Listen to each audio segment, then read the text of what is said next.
Assalamu alaikum wa rahmatullahi wa barakatuh. Aikata istimna'i a cikin bayi ya fi kowanne irin nau'in aikata istimna'i illa. Mutane da yawa sakamakon ba su kaɗai suke kwana a ɗakinsu ba, idan sha'awarsu ta motsa ta hanyar kallace-kallacen fim ɗin batsa, ko ta hanyar tunanin batsa, ko ta hanyar ainihin ciye-ciye wanda suke tayar da sha'awa, kamar madara, kamar naman kaza da abin da ya dangance su, sai mutum ya ruga ya lallaba ya shiga bayi saboda kar sauran abokan ɗakinsa su gane cewa ya yi wasa da azzakarinsa ko zai yi wasa da azzakarinsa. So lalle irin wannan istimna'in ya fi kowanne illa, domin baya da illolin istimna'i da muka ambata a cikin bidiyon wanda muka mai suna da illolin istimna'i suke haifarwa, to akwai wasu keɓantattun illoli wanda suka keɓanci wanda yake yin wasa da azzakarinsa a cikin bayi har ya samu biyan bukata, mace ko namiji.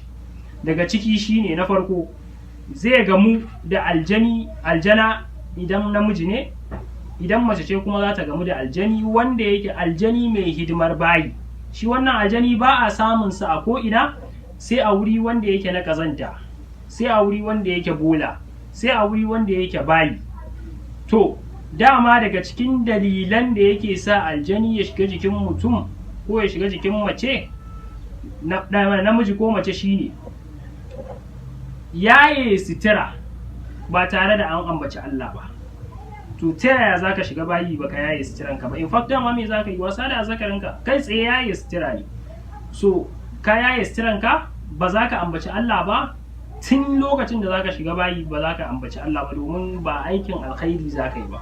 Zuciyarka da tunaninka babu ɗarsan imani a daidai wannan gabar, kamar yadda ya zo a cikin littattafai na malaman hadisi cewa annabi sallallahu alaihi wasallama ya ce mutum wanda zai aikata laifi ba zai aikata laifi ba a daidai wannan lokacin yana da imani, lokacin da zai aikata wannan laifin babu imani a tattare da shi.